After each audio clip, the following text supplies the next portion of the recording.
मैं रविकांत सर। आज हम लोग ट्रांजिटिव और इंट्रांजिटिव के बारे में पढ़ेंगे। Real difference between transitive and intransitive verb. Guys, अगले सेशन में जब आपको फाइनाइट और नॉन फाइनाइट का पार्ट कवर किए थे तो आपको बताना चाहता हूं, जो फाइनाइट वर्ब होता है, मैंने बताया था कि फाइनाइट वर्ब वह वर्ब होता है जिस पर अपने टेंस और कर्ता जेंडर का प्रभाव डायरेक्ट पड़ता है। गाइस, वह फाइनाइट वर्ब गाइस दो प्रकार से काम करती है। फाइनाइट वर्ब एक होता है ट्रांजिटिव वर्ब। फाइनाइट वर्ब के एक पार्ट का नाम है ट्रांजिटिव और दूसरा पार्ट है गाइस इंट्रांजिटिव वर्ब।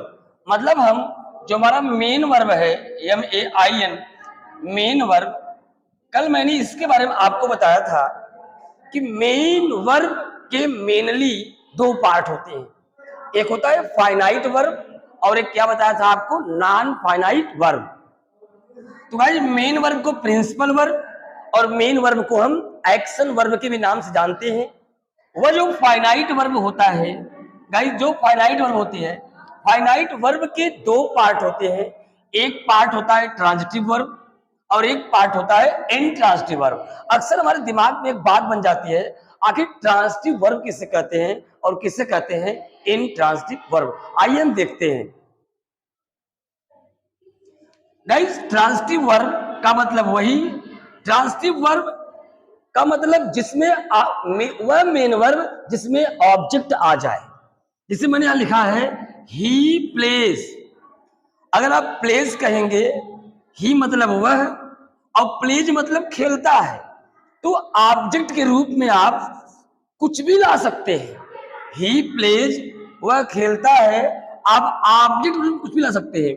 माने वह क्रिकेट खेलता है या कार्ड खेलता है। गाइस, कुछ भी एज ऑब्जेक्ट मान लेंगे। मतलब वह वर्ब जिसमें ऑब्जेक्ट आए वह ट्रांजिटिव वर्ब होता है। गाइस, जैसे हमने कहा WRIT राइट, यू राइट, तुम लिखते हो। तो कुछ भी आप चाहे ए स्टोरी कह दो, चाहे गाइस अ लेटर आप कह सकते हैं। तो जो कुछ भी आप ऑब्जेक्ट मानेंगे, जैसे हमने कहा you write a story a letter, आप चाहे जो भी, मतलब जो वर्ब के बाद ऑब्जेक्ट आएगा, जिस वर्ब में ऑब्जेक्ट आएगी गाइस, वही वर्ब ट्रांजिटिव होगी। अगर हमने कहा यू राइट, तुम लिखते हो, जो आप लिखते हो, चाहे स्टोरी हो, राइट हो, नावल हो, ड्रामा हो, कुछ भी जो आप लिखेंगे, जिस वर्ब में ऑब्जेक्ट आएगा गाइस, वही वर्ब होगी ट्रांजिटिव।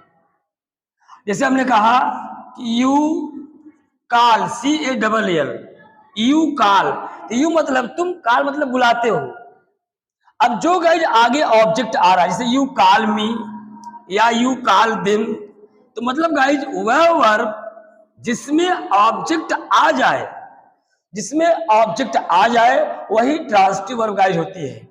तो प्लेज में क्रिकेट, राइट में स्टोरी, कॉल में मी देम, जो गाइस मेन वर्ब है, इसके पहले एक सब्जेक्ट है, इसके पहले गाइस ये सब्जेक्ट है, काल के पहले सब्जेक्ट है। तो आप एक चीज यहां और देख सकते हैं अपनी जानकारी के लिए कि यहां ही एक वचन था, प्ले में हमने यस जोड़ा, जाहिर सी बात है कर्ता के अनुसार इसमें प्रेजेंट के इंडेफिनिट टेंस में यस लगा है। जैसे यू के साथ काल है, काल में यस नहीं लगा है, क्यों? क्योंकि यू बहुवचन है। एक वचन की क्रिया होगी तो एक वचन का वर्ब, बहुवचन क्रिया होगी तो बहुवचन का वर्ब। वैसे यहां पर यू के साथ राइट लिखा है, न कि राइट्स। अगर यहाँ किसी का नाम लिख दे या हिस्सी में से कोई लिख दे प्रोनाउन, तो गाइस यहाँ पर हमको यस या यस लगाना ही पड़ेगा। या गाइस जो वर्ब अपने कर्ता या टेंस के अनुसार अपने रूप में परिवर्तन करती है उसे फाइनाइट वर्ब कहते हैं। लेकिन यही हमें यह भी देखना है, यह मेन वर्ब का भी काम कर रहा है, यही फाइनाइट भी है गाइस। अब हमको यह तय करना है कि ट्रांजिटिव वर्ब क्या है। ट्रांजिटिव वर्ब का मतलब यह है जिस वर्ब में ऑब्जेक्ट आ जाए, जिस वर्ब में ऑब्जेक्ट आ जाए, जिस वर्ब में ऑब्जेक्ट आ जाए, अरे जिस वर्ब में ऑब्जेक्ट आ जाए उसे ट्रांजिटिव वर्ब कहते हैं।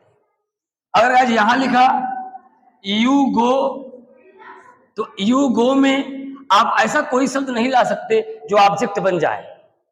या तो कोई प्रीपोजिशन आएगा या कोई टाइमली वर्ड आएगा, एडवर्ब आएगा, तो गाइज ऑब्जेक्ट नहीं आएगा। गो में ऑब्जेक्ट अगर नहीं आएगा तो गो वह होगी इंट्रांजिटिव वर्ब। हमने कहा THEY they, WEEP weep, they weep, वे रोते हैं। आप कुछ भी लाओ गाइज आगे, ऑब्जेक्ट नहीं बन पाएगा। हमने कहा ही, SMILES स्माइल्स। हमने कहा गाइज दे,